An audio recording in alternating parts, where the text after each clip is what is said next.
Coach, one good thing, I mean, it is another loss, the road for this season, it's over. No more bus rides. We're done traveling, yeah. The traveling is over. I guess that has to be a little bit of a relief, right? It's a big relief. It's been tremendously difficult on everybody. Again, to ask our players to be at their best, traveling the way we have, over 90 hours, one coach, figured that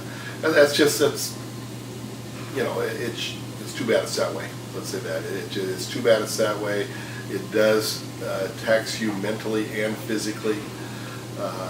It shortens weeks when you're getting back Sunday, late afternoon, early evening, and turning around again on Thursday to head back out on the road. And doing so late in the season like we have, when everybody's already dealing with their own injuries and issues, it's difficult. And so, and unfortunately, it's even more so when you don't get a win. It makes that trip back a long one. But that's the way this season's gone.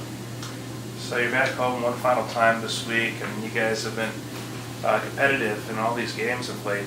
But how hungry, on Saturday, one last time to get that victory? Yeah, it just how far we've fallen. You talk about try to be competitive or being competitive. This was a program that won 17 of its previous 20 games prior to this slide, and now we've lost 12 in a row, I think. So it's one of those things that I never ever thought I'd experience or we'd experience as a football team, but it's been the perfect storm.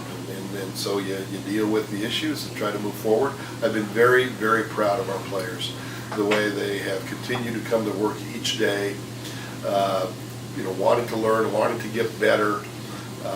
Thankfully it is a very young football team. We will this week, on our senior day, say goodbye to, I think it's 13 or 14 seniors, but only a few of them have really been in the program for an extended period of time. We have David Culp, Kevin Cooper, J.J. Evans, and Matt McWilliams that have been, part of it from the beginning. And I think there's so much to be said for young men and women that begin something as freshmen and see it through to the end, as these guys have. And I'd like nothing better than to send them out with a win over Western Oregon. Talk about the game plan in Western Oregon. Over the years, you guys have had some pretty good battles, and I know they've been tough on you guys and vice versa. But talk with David too. He said their line, one of the top lines that you guys will face. So just talk about the game plan. They're always very, very physical on both sides of the ball. This year's no different with that. They've got a quarterback that's really come into his own this year. Ryan Bergman threw for over 400 yards again last week, 4 touchdowns against Central Washington. He has really elevated their program, I think, with his play. And then they're just a team that's opportunistic. They capitalize. They have 18 interceptions on the defensive side right now, and they find ways to get it done. And they've got some players that are playing at a very high level right now and playing with confidence. You're a coach that's not used to losing. After this game, how will this offseason be different? I don't probably hopefully are not think about offseason yet, but going into this last game, needs and what you guys need to do, how will what will be different about this? Well, we will dissect every aspect of our program to find out why we're in the situation or the position that we are in, but we do that every single year. We always, at the end of the season, take a look at just about everything we can. And this year was kind of that perfect storm. The injuries just were one after another, and there's so many things that the public doesn't even know, as far as players we had set in June and July that we lost at the last minute for different reasons and such. And it's been one after another, and that's what's made it so difficult. There's not been a lot of positives, unfortunately. It's just, from the injury standpoint to other issues that resulted in us losing players, key players that we thought would be big contributors for us. It's put us in a position now where, we talk about the offensive line that played the second half against Simon Fraser was, for the most part, what we anticipated being a scout team offensive line this year. And here they're playing a varsity game.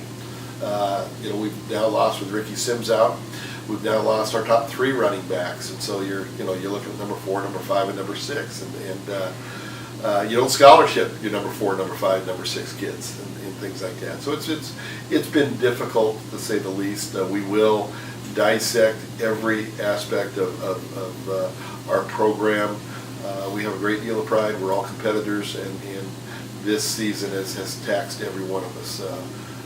But we will do all that we can to get this thing back to the level that we expect, and the level that our fans expect. The last 3 years, and the fun that we had over those 3 years. So it's been a hard fall, but we'll get back on our feet. You got some special teams recognition this week. Trebuchet, Gignac, was Special Teams Player of the Week. And talk about that. Well, he set Chase Trebuchet set a conference record for all-purpose yardage, 331 yards or something like that. And I worry that we're asking too much of a young kid. He's just a true freshman, but he keeps responding, answering the call every time out there. And not only is he our #1 go-to receiver on the offensive side, but he's returning punts, he's returning kickoffs, you name it, he's got his hand in it somehow, and he does all of those jobs exceptionally well. And he had 12 receptions for 170-some yards and a touchdown on Saturday. He's only 2 receptions short right now of the single season receptions record here at Humboldt, held by Dustin Krieger, who was an outstanding player. Obviously, everybody remembers Dustin. And to do that as a true freshman is really special. And we have a special, not only a special football player, but a special young man in Chase. He's an outstanding student, really the epitome of a student athlete, what we're looking for. And we need to just go out and find a lot more just like him. With Josh Hansen from Eureka in football, the linemen never get the recognition unless they do something wrong. But for him, talk about his story and how he's been able to come here, pretty much walk on, and be in a starting role. Yeah, Josh Hansen is a great story this year, a local product out of Eureka High School, like you said, and wanted to come to Humboldt. We certainly appreciate that local student athletes have that interest, and so our expectation was that Josh would come in here, would be a developmental player, meaning it would probably take a couple of years before he really saw the field. We'd have to get him in the weight room, and he'd be a scout team guy this year, maybe next year as well, as he developed his skills.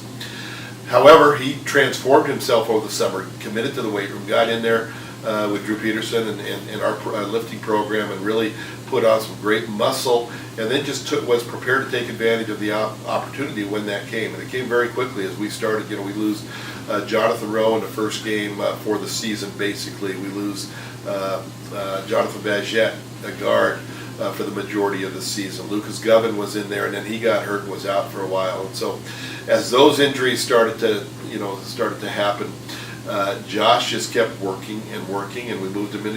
We just thought at one point, okay, he's clearly one of our best 5. And yes, it's a thin group, and in most any other year he would have redshirted and all of that. But this year's not the normal year, and so he has worked hard. We moved him to center in fall camp, a position he had not played before, and he was all of a sudden he was our backup center, and then when the injury started to hit, we put him in a guard, and then he's been our starting right guard ever since. And so I know he's playing a lot more football than he thought he would this year, but he's done a very, very nice job for us, and is one of those young players. Josh Hansen, Chase Trebuchet, we mentioned, Mike Juan Johnson, another freshman starting on the defensive side, Xavier Nelson, a freshman tight end who's starting for us now. These are players that we will lean on to as we rebuild this football program back to what we all want it to be. Just how do you think Josh Hansen has progressed over?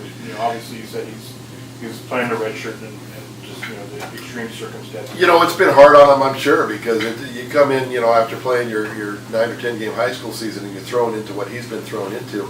He's handled it quite well. I think it's caught up to him a little bit in that the body does tend to wear down. He hasn't even had a year in our weight program yet, but again, I've got so much respect for what he has done, and he's been a very pleasant surprise. We've got our issues and everything, but he's been a real nice surprise of stepping in and helping out at a spot that's critical. And then, David Culp went down in the first half of the Simon Fraser game, and so we had to move Josh over to center. Now, we had practiced at center, but had very few snaps in a game situation at center, and he did a very, very nice job. The snaps were solid; they were on the mark, and again, he's going to be one of those kids that we definitely want to, build around as we move forward. All right, Coach, this is the last game of the season. It's still going for your first win. Are you going to have basically an open playbook, and are you going to leave it all on the field for this last game, or is it going to be more of an approach that you take in the previous games this season? Well, that's, there's no reason to hold anything back, but again, we got to, the pieces just keep changing every week, it seems like, right now, Casey Mintz, who started last week at quarterback because Kyle Morris was out with injury, now is very questionable this week himself. Kyle is still not back yet. Spencer Phillips had just returned to practice last week, our number 3 quarterback, and so, you try to set a game plan. We're not sure who our quarterback's going to be at this point. We'll have to go through practice today and tomorrow and try to see who's healthy enough to play, and then what can they do. As we mentioned, Ricky Sims is now out, and so we are down down deep into that depth chart at running back, and David Culp's health is questionable as well. So you can set a game plan, but then you got to take a look at the pieces that you have, and it'd be nice to have an open playbook, but we got to be realistic that we're not at full strength. We're not anywhere close to full strength, and because we're not there, you just can't. You got to really limit what you do and what you're asking of these kids and the roles that now they find themselves in.